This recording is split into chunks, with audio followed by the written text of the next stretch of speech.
خالق کائنات جل جلالہ عما نوالہ کے محبوب بندو، اکثر علماء کا بلکہ جماعت اہل سنت کا یہ عقیدہ ہے کہ آپ صلی اللہ علیہ وآلہ وسلم کے لیے ہی ساری کائنات کو تخلیق فرمایا گیا۔ تو یہ عقیدہ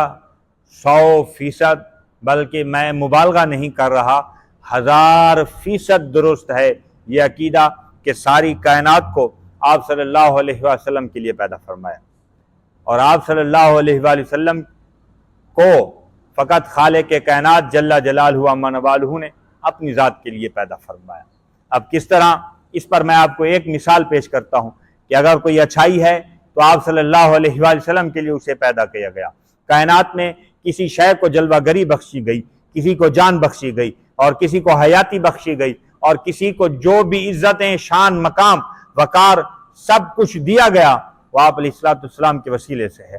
کیسے؟ اس پر میں آپ کو ایک مثال آپ کی خدمت میں عرض کرتا ہوں۔ خالق کائنات جل جلالہ عما نوالہ نے حضرت آدم علیہ السلام کو جب تخلیق فرمایا اور انہیں جنت میں رہنے کا حکم عنایت فرمایا اور ایک شے کے پاس جانے سے روک دیا، اور حضرت آدم علیہ السلام وہاں پر تشریف لے گئے اور وہ عمل دہرایا جس کو خالق کائنات نے منع فرمایا تھا۔ جب وہ کام کر لیا تو رب ذوالجلال نے انہیں واپس زمین پر بھیج دیا، اور زمین پر بھیجتے ہی وہ رب کے حضور گڑ گڑانے لگے، عرض کرنے لگے، اور رب کے حضور منت سماجت کرتے ہوئے اسے راضی کرنے کی ہر ممکن کوشش کرتے رہے۔ حضرت آدم علیہ السلام کی توبہ کو اور ان کی بات کو، ان کی منت کو، ان کی سماجت کو خالق کائنات جل جلالہ عما نوالہ نے زمین پر آنے کے 300 سال بعد کس حالت میں قبول فرمایا، یہ بات کسی سے چھپی ہوئی نہیں۔ حضرت آدم علیہ السلام رب کے حضور اپنے اس عمل پر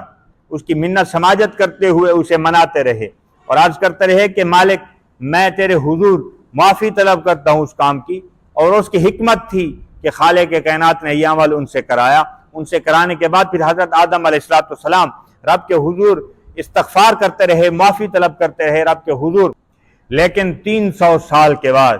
آج خود خالق کائنات نے ان کے ذہن میں، ان کے دل پر یہ الفاظ القاء فرمائے کہ 300 سال کے بعد حضرت آدم علیہ السلام نے رب کے حضور یہ الفاظ عرض کیے کہ مالک، میں نے اپنی جان پر ظلم کیا، لیکن میں تیری بارگاہ قدس میں تیرے اس محبوب صلی اللہ علیہ وآلہ وسلم کا وسیلہ پیش کرتا ہوں جس کے لیے تو نے مجھے جنا بخشی، جس کے لیے تو نے مجھے جان بخشی، جس کے لیے تو نے مجھے یہ روح عطا فرمائی، جس کے لیے تو نے مجھے یہ زندگی عطا فرمائی۔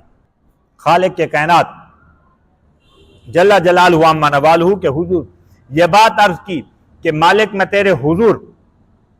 اس محبوب کا وسیلہ پیش کرتا ہوں جس کے لیے تو نے مجھے جلا بخشی، جان بخشی، یہ عزت عطا کی، یہ نبوت عطا کی، یہ مقامات عطا کی، جنتیں عطا کی، اور پھر اس کے بعد اب دنیا میں بھیج کر ایک نئے سلسلے کا آغاز کرنے کے لیے مجھے حکم نامہ جاری کیا۔ یہ ساری چیزیں جس یار کے لیے تو نے تخلیق فرمائی ہیں، میں اس کا وسیلہ تیرے حضور پیش کرتا ہوں۔ تب خالق کائنات جل جلالہ عما نوالہ نے پوچھا، اے آدم، تیرے ذہن میں یہ بات کس طرح آئی؟ تو عرض کیا کہ خالق کائنات، جب تو نے میرے جسم پاک میں اپنی روح کو بھیجا، روحی جب روح میرے اندر پھونک دی تو میں نے جب آنکھ کھولی